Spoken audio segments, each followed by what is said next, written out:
Assalamualaikum warahmatullahi wabarakatuh.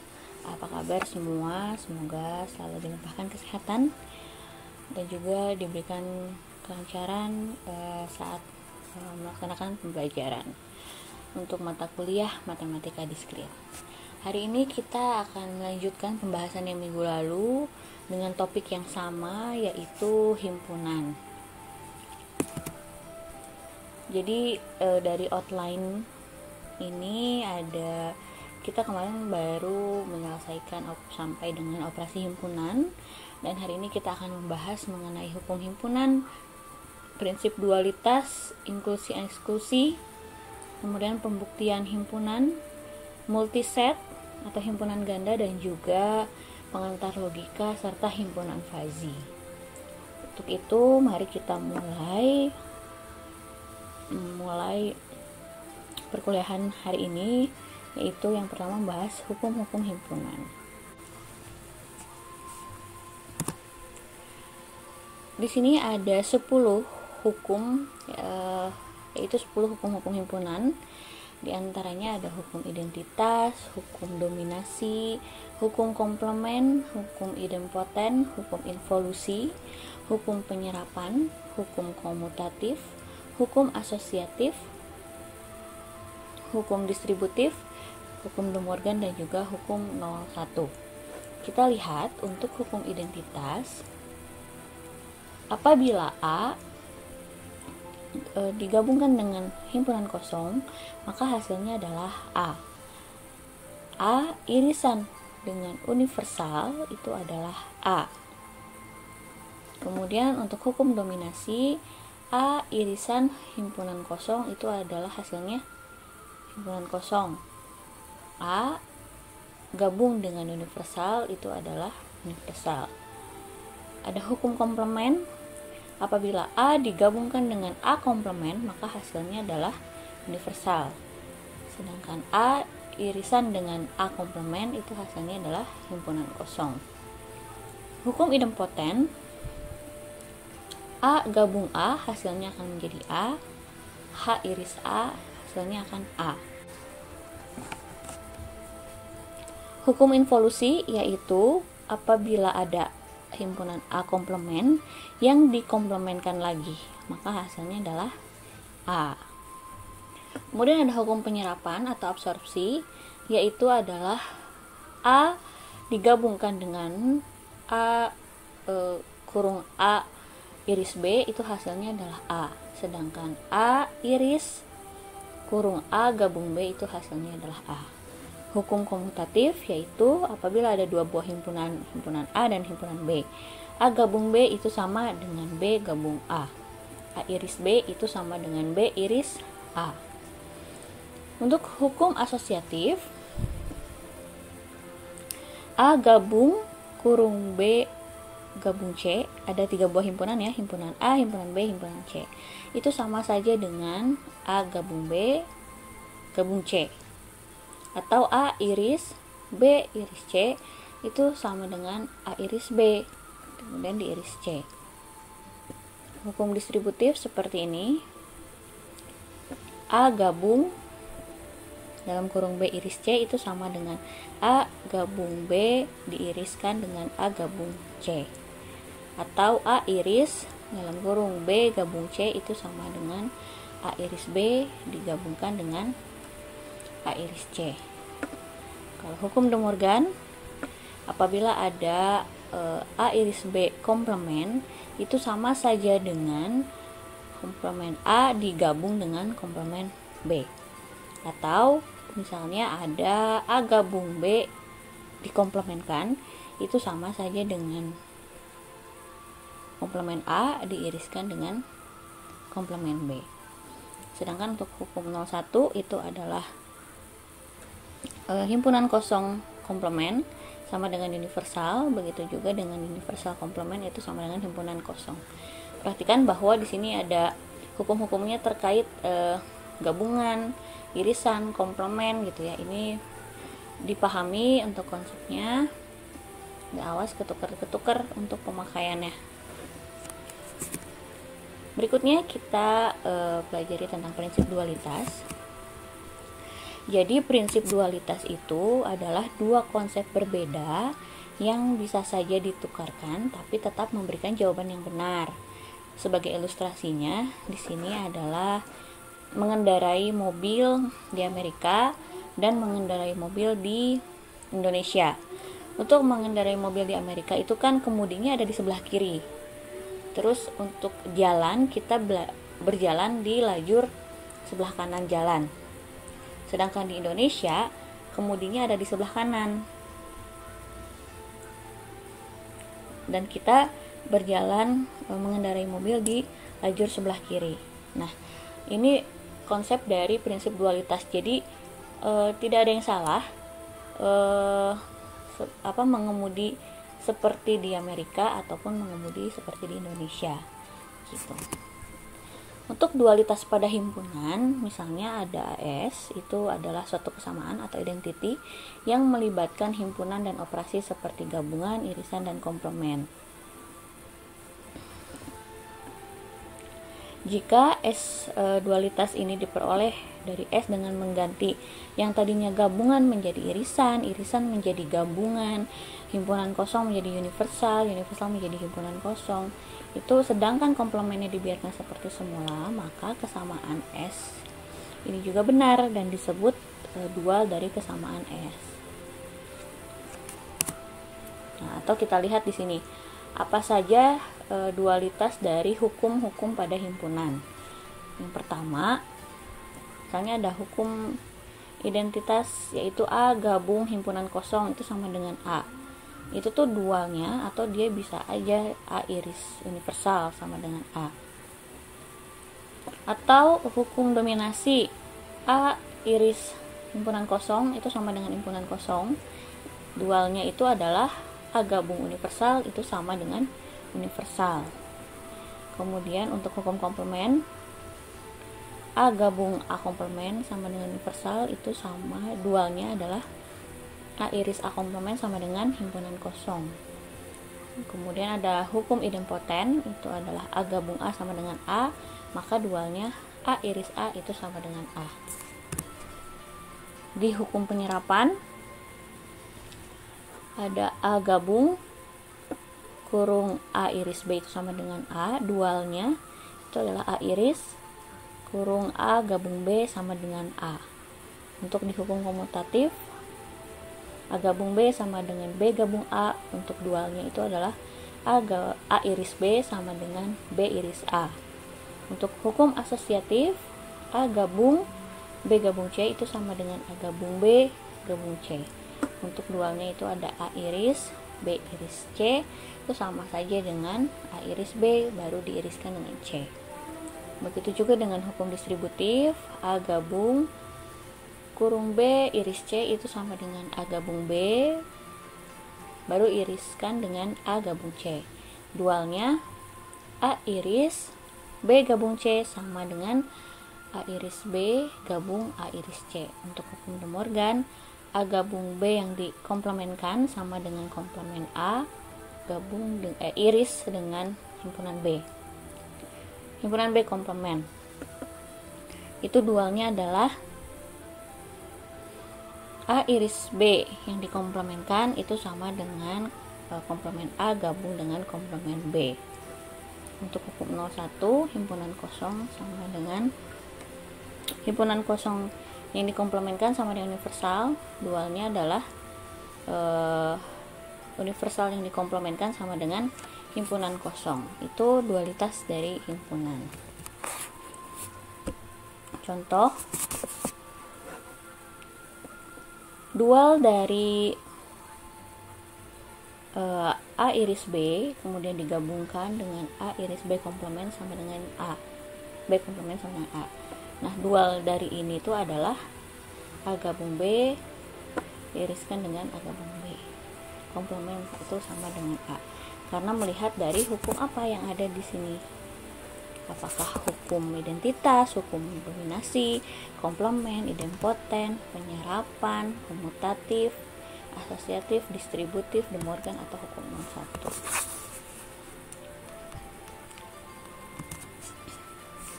01. Begitu. Berikutnya adalah prinsip inklusi dan eksklusi. Kita lihat untuk dua buah himpunan, yaitu himpunan A dan himpunan B. Itu untuk A gabung B itu sama dengan kardinalitas untuk A gabung B adalah kardinalitas A ditambah kardinalitas B dikurangi kardinalitas dari A iris B. Sedangkan untuk beda stangkup, kardinalitas dari A stangkup B itu sama dengan kardinalitas A ditambah kardinalitas B dikurangi 2 kardinalitas A iris B.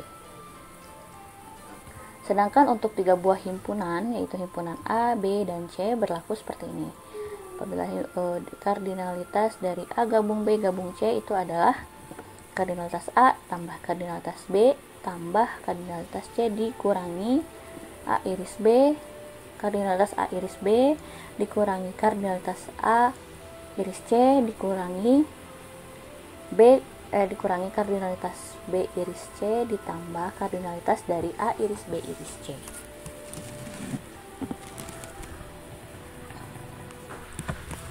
Contoh misalnya gini, ada berapa banyak bilangan bulat antara 1 dan 100 yang habis dibagi 3 atau dibagi 5? Maka penyelesaiannya adalah A yang dibagi A yang dibagi 3 itu adalah 100 dibagi 3, hasilnya adalah 33. Kemudian B 100 dibagi 5 itu adalah 20. Maka A iris B adalah 100 dibagi 15 sama dengan 6. Ini maksudnya ada tanda ini itu adalah pembulatan. Jadi bentuknya ada siku ke dalamnya. Itu adalah pembulatan untuk yang kan ini 100 bagi 3 itu kan 33, sekian. Maka kita ambil 33. Ini 100 dibagi 15 adalah 6. Nah, ini yang ditanya adalah atau bilangan bulat 1 sampai 100 yang habis dibagi 3 atau 5. Maka kalau menggunakan prinsip eksklusi rumusnya yang ini. Rumusnya yang ini. Kardinal A tambah kardinal B dikurangi kardinal A iris B. Kardinal A nya adalah yang habis dibagi 3, yaitu 100 dibagi 3 sama dengan 33. Kardinal B nya adalah 100 dibagi 5, yaitu 20. A iris B nya 100 dibagi 3 atau 5, maka iris B kan 3 kali 5 yaitu 15 sama dengan 6. Maka hasilnya adalah kardinal A ditambah kardinal B dikurangi kardinal A iris B, yaitu 33 ditambah 20 dikurangi 6, hasilnya 47. Jadi ada 47 buah bilangan antara 1 sampai 100 yang habis dibagi 3 atau habis dibagi 5. Bisa diikuti ya untuk prinsip inklusi dan eksklusi. Kemudian ini adalah himpunan ganda atau multiset.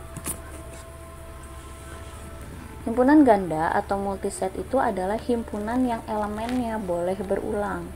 Apabila di himpunan sebelumnya kita taunya himpunan itu elemennya atau anggotanya itu harus berbeda, tidak boleh sama. Nah, untuk himpunan ganda atau multiset itu elemennya boleh berulang atau tidak harus berbeda. Contohnya seperti ini. Ini dalam satu himpunan ada elemen yang boleh berulang, itu 1, 1, 1, 2, 2, kemudian 3. Ini himpunannya sama semua, 2, 2, 2. Atau ini juga bisa himpunan yang kita pelajari sebelumnya, yaitu berbeda, 2, 3, 4. Atau himpunan kosong. Kemudian ada multiplisitas, jumlah kemunculan elemen pada himpunan ganda. Multiplisitas itu adalah jumlah kemunculan elemen pada himpunan ganda. Misalnya di sini ada himpunan M, anggotanya adalah 0, 1, 1, 1, 0, 0, 0, 1. Multiplisitas 0 adalah 4, yaitu ada 1, 2, 3, 4. Sedangkan multiplisitas 1 ada berapa? 1, 2, 3, 4 juga. Itu untuk multiplisitas, jumlah kemunculan. Himpunan merupakan contoh khusus dari suatu multiset, yang dalam hal ini multiplisitas dari setiap elemennya adalah 0 atau 1. Kardinalitas dari suatu multiset didefinisikan sebagai kardinalitas himpunan padanannya atau yang ekuivalen, dengan mengasumsikan elemen-elemen di dalam multiset semua berbeda. Sekarang kita lihat operasi antar dua buah multiset. Misalnya ada P dan Q, dia adalah sebuah multiset atau himpunan ganda. Operasinya yang pertama ada gabung ya.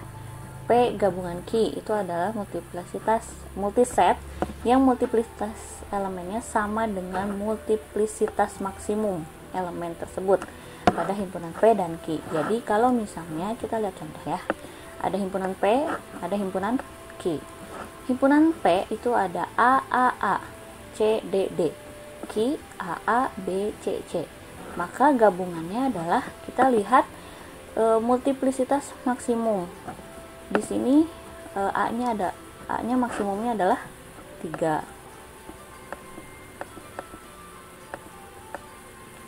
B 1, ini aja ya. C, multiplisitas C-nya ada berapa? Maksimum ada 2. Dan D ada 2. Sehingga gabungannya adalah gabungan antara himpunan P dan Q itu adalah A, A, A, A-nya 3, B-nya 1, B, kemudian C-nya 2, C, C, dan D-nya 2, D, D. Bukan digabungkan berarti P-nya berarti totalnya dijumlahkan jadi 5. Itu 2, 3 sama yang Q 2 jadi 5, bukan seperti itu. Tapi untuk menggabungkannya dilihat multiplisitas maksimum pada setiap elemen. Sedangkan untuk irisan antara dua buah multiset P dan Q itu dilihatnya multiplisitas minimum,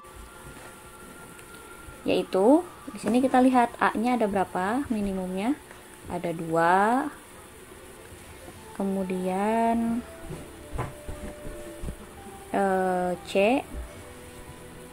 C-nya ada 1,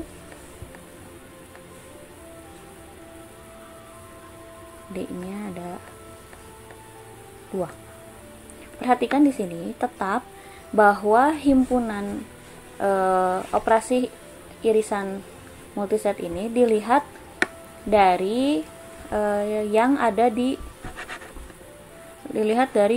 di himpunan P maupun himpunan Q. Yang ada di P dan Q itu adalah A dan C saja. Himpunan B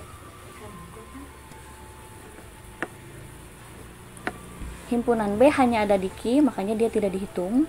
Himpunan D hanya ada di P, maka dia tidak dihitung. Sehingga yang dihitung itu hanya yang ada di P dan ada di Q. Terus kemudian kita lihat multiplisitasnya. Yang minimum A itu yang paling kecil adalah 2 dan C adalah 1. Ini jadi D tidak termasuk, B juga tidak termasuk. Jadi hanya A dan C saja. Bisa dipahami ya untuk operasi dua buah multiset yang gabungan dan irisan. Berikutnya adalah operasi antar dua buah multiset, yaitu P min Q dan P tambah Q. Jadi di sini kita melakukan operasi pengurangan multiplisitas elemen yang ada di P kepada multiplisitas elemen yang ada di Q. Jadi kan di sini A-nya ada 3, B-nya ada 2, C1, D2 dan E1. Dan di Q ada A-nya 2, B-nya 3, C-nya 2, D-nya 2 dan F-nya 1. Maka untuk P min Q berarti di sini A itu kita fokusnya ke elemen yang ada di P saja. Bukan fokusnya ada di P untuk dikurangin ke Q, bukan Q dikurangin ke P ya, karena berbeda hasilnya. Di sini pada himpunan P elemen A itu multiplisitasnya ada 3. Sedangkan di sini ada 2, maka tinggal sisa 1 kan, sisa 1, makanya masuk A. Kemudian B habis, ini C habis, D habis, sedangkan E tidak habis karena di Q E nya nggak ada, jadi masuk ke. Makanya untuk ini sama seperti yang sebelumnya, hanya saja di multiset itu menghitung yang multiplicitasnya yang ada di P dikurangin ke yang ada di Q gitu. Selanjutnya adalah P tambah Q, yaitu sebagai penjumlahan. Jadi kita menjumlahkan elemen yang sama yang ada di P ke yang ada di Q. Jadi kalau P tambah Q, di sini elemen A ada 2 ditambah Q ada 1, berarti P tambah Q A nya adalah 3. B di P1, B di Q2, kalau dijumlahkan B nya menjadi 3. Kemudian di PC nya ada 2, nggak ada tapi ditambahkan.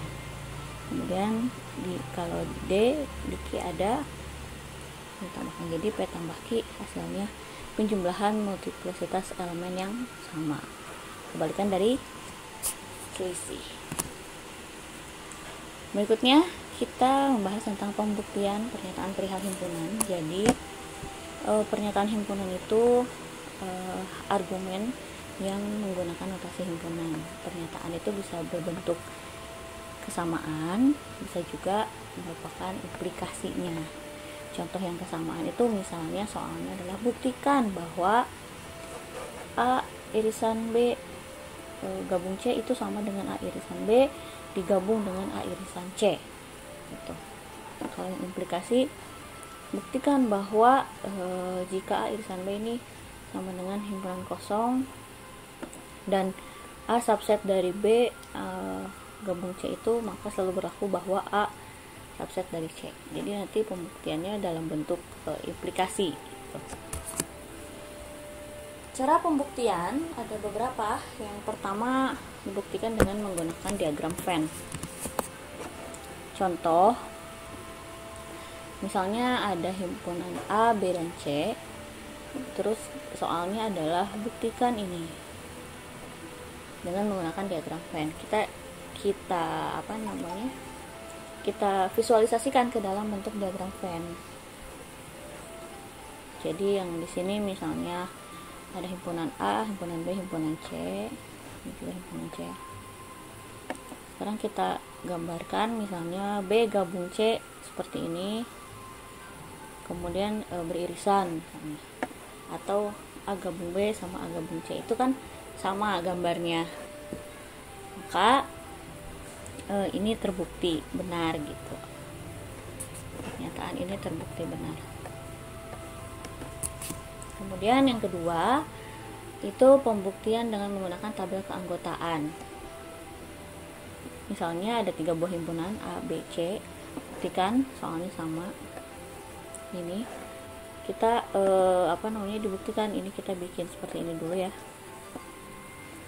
0, 0, 0, 1, 1, 1, 1, kemudian 0, 0, 1, 1, 0, 0, 1, 1, 0, 1, 0, 1, 0, 1.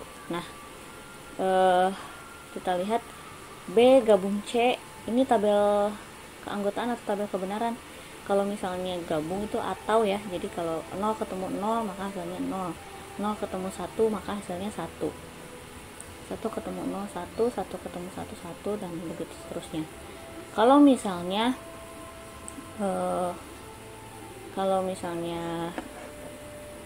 ini ada di kayak tabel kebenaran ini, bentar, A, B,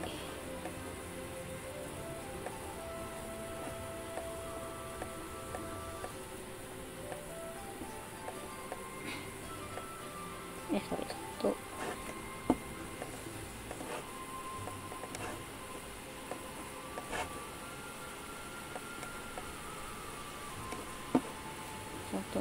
kalau misalnya dia dimintanya gabung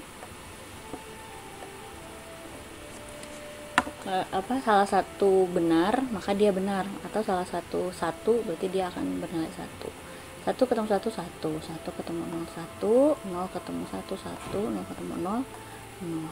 Sedangkan irisan harus dua-duanya benar, dua-duanya sama. Kalau salah satu maka 0, 1, 1, 1, 1, 0, 0, 0, 1, 0, 0, 0, 0. Ini perbedaannya ya. Ini A gabung B, ini A gabung C. Sudah. Kayak di sini misalnya di sini B gabung C, maka 0, 0, 0, 0, 1 hasilnya 1, 1, 0 hasilnya 1, begitu seterusnya. Kemudian ini baru yang ini. Terus kita iriskan dengan A yang kuning. Hasilnya adalah 0, 0, 0, 1, 1 kan A 0 ketemu 0, 0, 0 sama 1, 0 gitu ya. Kemudian begitu seterusnya. Kemudian hasilnya sama tidak dengan ini.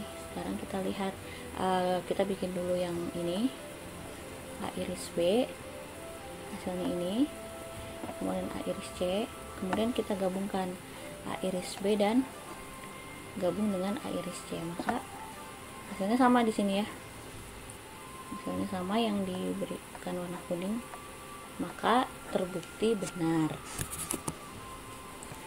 Boleh juga menggunakan aljabar himpunan, yaitu menggunakan hukum-hukum yang tadi kita sudah lihat di slide awal. Misalnya buktikan bahwa ini A iris B digabung dengan A iris B komplement itu sama dengan A. Berarti bisa kita buktikan. Yang pertama, dari sini ke sini itu dia merupakan hukum distributif. Kemudian apabila ada B digabungkan dengan B komplement, hasilnya adalah universal. Itu tuh adalah hukum komplement. A iriskan dengan universal adalah A, menggunakan hukum identitas, maka hasilnya adalah terbukti. Kemudian contoh berikutnya sama. Misalnya ada dua buah himpunan, buktikan bahwa A gabung B selisih A itu sama dengan A gabung B. Ini bisa kita pecah dulu menggunakan definisi operasi selisih. Yang B min A ini kita ubah ke sini menggunakan operasi selisih.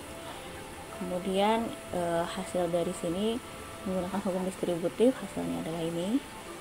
Kemudian menggunakan hukum komplement, dan terakhir menggunakan hukum identitas, maka hasilnya terbukti. Perhatikan bahwa ketika kalian membuktikan himpunan dengan menggunakan hukum himpunan, harap dituliskan setiap hasilnya. Jadi kayak dari sini ke sini itu menggunakan hukum apa, dari sini ke sini menggunakan hukum apa gitu. Jadi hukum yang ininya harus dituliskan.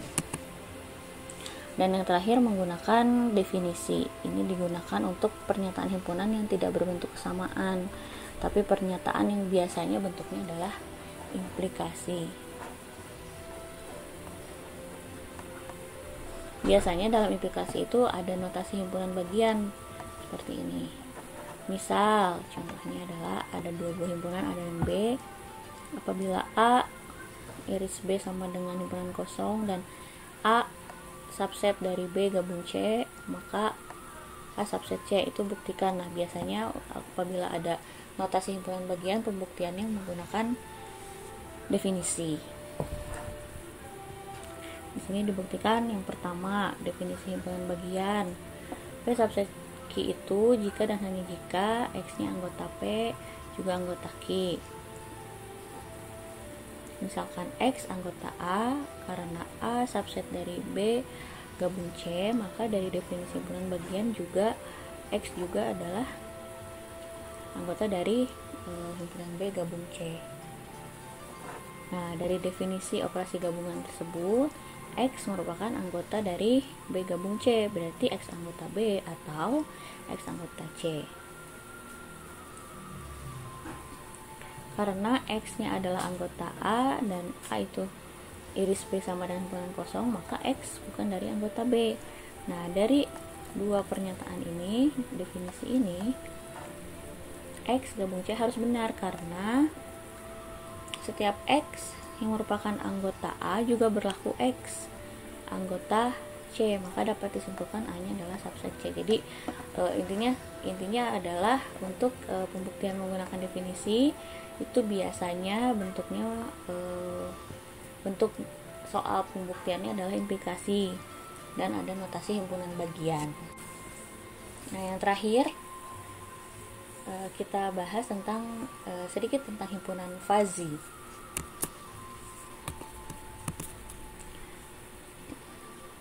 Dalam teori himpunan klasik, sebuah himpunan itu harus didefinisikan secara jelas. Nah, di dalam teori himpunan fuzzy itu terdapat batasan-batasan yang bersifat samar, padahal seharusnya didefinisikannya secara jelas. Jadi sedangkan fuzzy itu adalah batasan yang sifatnya samar. Contohnya di sini ada himpunan A yang anggotanya merupakan bilangan bulat, di mana X-nya anggotanya itu kurang dari 10. Jadi 1, 2, 3, 4, 5, 6, 7, 8, 9. Sedangkan B anggotanya adalah bilangan bulat, di mana X itu bilangan yang cukup besar. Nah, di sini kita bisa tahu bahwa kalau yang A itu dia didefinisikannya secara jelas. Kalau yang B ini samar, tidak terlalu jelas atau dikatakan fuzzy karena bilangan yang cukup besar. Nah, kata-kata bilangan yang cukup besar ini seperti apa gitu? Ketika bilangan yang seperti apa ketika dia dinyatakan sebagai bilangan yang cukup besar? Maka apabila bersifat fuzzy ini, setiap anggota U mempunyai bobot keanggotaan. Nah, bobot keanggotaan ini menyatakan seberapa benar anggota U tersebut memenuhi properti. Dalam penyajian enumerasi, setiap anggota U diberi bobot keanggotaan himpunan tersebut. Biasanya bobotnya 0, tidak didaftar kecuali pada keperluan tertentu. Nah, bobot ini berada dalam interval 0 dan 1. Misal, kita lihat tadi ya definisi himpunan A, yaitu yang anggotanya adalah anggota bilangan positif dan X merupakan bilangan yang cukup besar. Nah, cukup besar di sini sangat relatif karena memang ini tidak jelas atau samar tadi dikatakannya. Maka diperlukan bobot yang merepresentasikan sejauh mana bilangan ini dikatakan cukup besar. Jika kita mendefinisikan bobot keanggotaan bilangan 10.000 sebesar 0,3, maka kita juga bisa mendefinisikan bobot bilangan asli yang lain. Misalnya 10/2 bobotnya 0, 10/4 bobotnya 0,3, 10/5 bobotnya 0,35, 10/50 bobotnya 1. Misal ini misalnya kita memberikan bobot pada beberapa bilangan asli. Nah, biasanya himpunan fuzzy itu dinyatakan sebagai fungsi keanggotaan. Jadi misalnya di sini ada contoh ya, U itu adalah merek-merek himpunan mobil, merek-merek mobil semestanya, sedangkan M dia adalah himpunan mobil mahal. Jadi di sini bisa didefinisikan untuk himpunannya, yaitu misalnya Mercedes, BMW, Audi, Toyota, Daihatsu.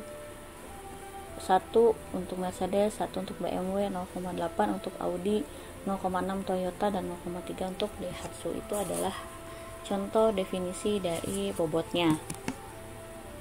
Atau misalnya kita juga mau mendefinisikan himpunan bilangan asli yang mendekati bilangan 6. Di sini universalnya adalah himpunan bilangan asli, dan F merupakan bilangan asli yang mendekati 6. Misalnya ada sepertiga, 3, 4, 5, 6, 7, 8, 9. Sedangkan bobotnya 0,1, 3, 0,3, keempat 0,6, 5, dan seterusnya. Nah, terus ada lagi misalnya ada U bilangan integer 1 sampai 10, yaitu 1, 2, 3 sampai 10. Nah, ada himpunan fuzzy beberapa dapat definisikan sebagai ini, misalnya ada 3, 4, 5, 6, 7, 8. Hal ini berarti 5 sama 6 ini derajatnya adalah 1, 4 sama 7 derajatnya 0,8, 0,8 dan 7 itu 0,8 juga. Kemudian 3 sama 8 itu derajatnya adalah 0,5.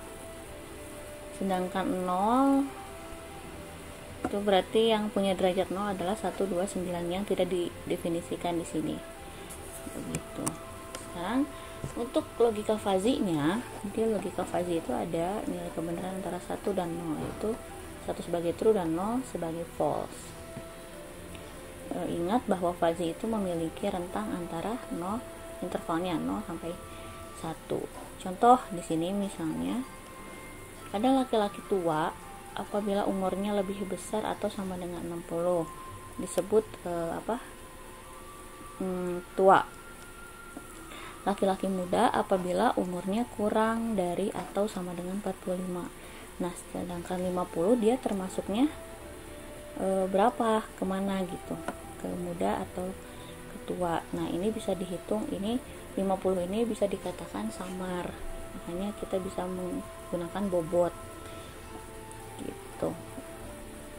Tadi dikatakan bahwa 1 itu yang umurnya lebih dari 60 di 1, karena kan intervalnya 0 sampai 1. Kemudian kalau kurang dari 45 berarti muda, berarti 0. Sedangkan yang 50 rumusnya itu adalah X dikurangi yang minimum dibagi yang 60 dikurangi 45. 60 dikurangi 45 itu adalah 15 ya. 15. Ini untuk mendapatkan apabila umurnya ada di antara 45 sampai 60, 46 sampai 59. Berarti kalau 50 dihitung 50 kurang 45 dibagi 15 sama dengan 0,3. Berarti bobotnya adalah bobot usia laki-laki tersebut dikatakan tua atau muda adalah 0,3. Oke, cukup untuk penjelasan himpunan pertemuan kedua. Terima kasih atas perhatiannya. Apabila ada yang bingung silahkan dimundurkan lagi videonya, dibaca lagi, dipahami lagi. Terima kasih perhatiannya. Assalamualaikum warahmatullahi wabarakatuh.